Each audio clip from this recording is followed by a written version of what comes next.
Fire Paramedic 33, what is your address of emergency? Yes, sir. I need an ambulance as soon as possible, sir.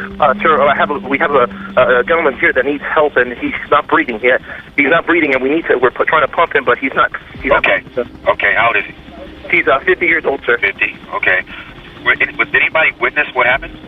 No, just the doctor, sir. The doctor's been the only one here. Okay, so the doctor see what happened? Doctor, did you see what happened, sir? Sir, you just, if you can please. Oh, you run away. Run away. I'm just passing these questions on to my paramedics while they're on the way there, sir.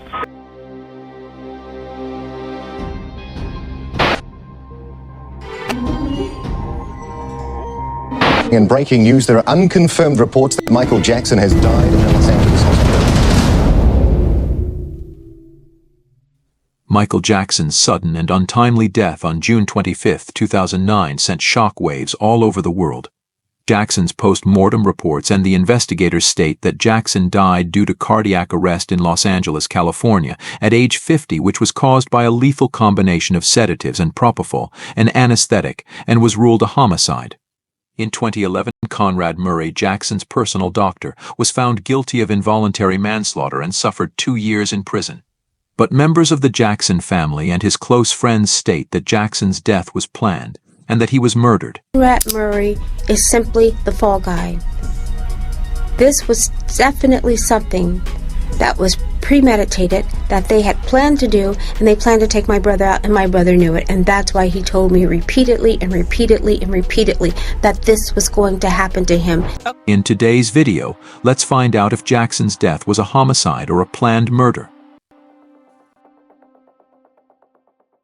First, we need to know the demons surrounding Michael Jackson, which made him a target by many people. Michael Jackson became mainly a prime target by Sony when he bought 50% publishing rights of Sony Music and then left them. In 2002, during a press conference, Michael Jackson announced that he was leaving Sony Music after purchasing 50% of publishing rights of Sony Music and was now a free agent. I own half of Sony's publishing and I'm leaving them, and they're very angry at me because of it, but I just did good business, you know. Later on, Michael Jackson also exposed Sony Music's CEO Tommy Mottola, referring to him as, quote, the devil.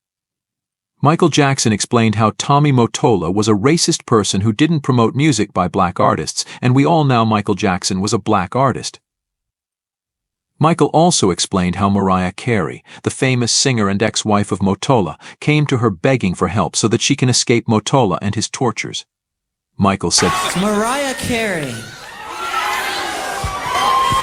after divorcing Tommy, came to me crying. She was crying so badly I had to hold her. And she said to me that this is an evil man.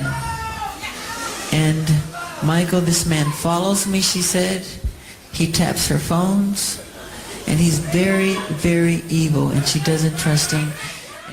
These things made Michael Jackson a prime target by many people, mainly Sony, as we discussed earlier.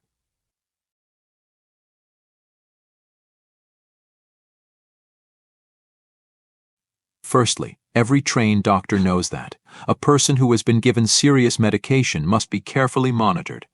But in the case of Jackson, there were no signs of medical equipment, monitors, etc.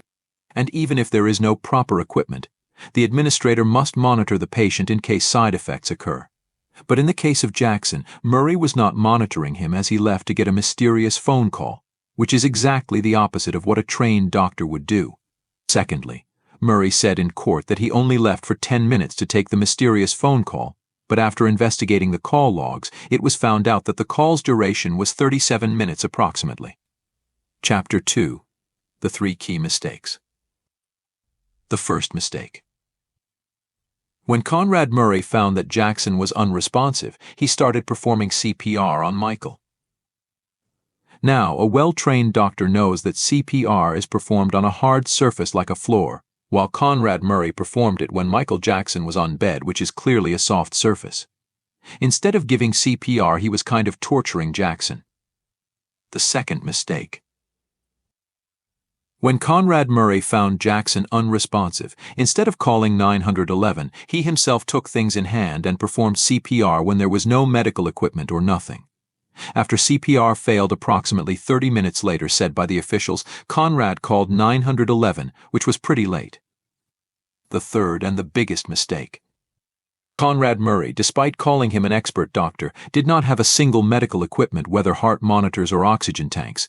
If Murray really cared about Jackson, he would have had at least an oxygen cylinder in case things go wrong. These were the mistakes which Conrad did on the night of June 25th, which led to Jackson's demise. Chapter 3: The Predictions. Michael Jackson somehow predicted his own death.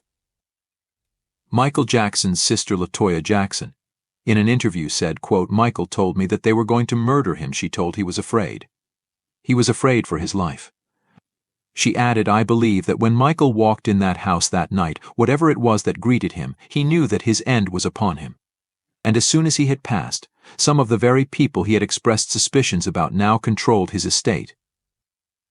She also says Michael's children were also worried about him, sensing something was about to happen. After collecting all these informations, we can create a theory which goes like this. Since Michael Jackson has the most valuable catalog in the world and also started to expose the dirty secrets of the music industry, it is widely possible that Sony Music might have hired Conrad Murray and could have said that you must kill Michael and we'll pay you off and decrease your sentence. So, this is why I believe that Michael Jackson's death was not a death but a planned murder which was executed very smartly. What do you guys think? Let me know in the comments.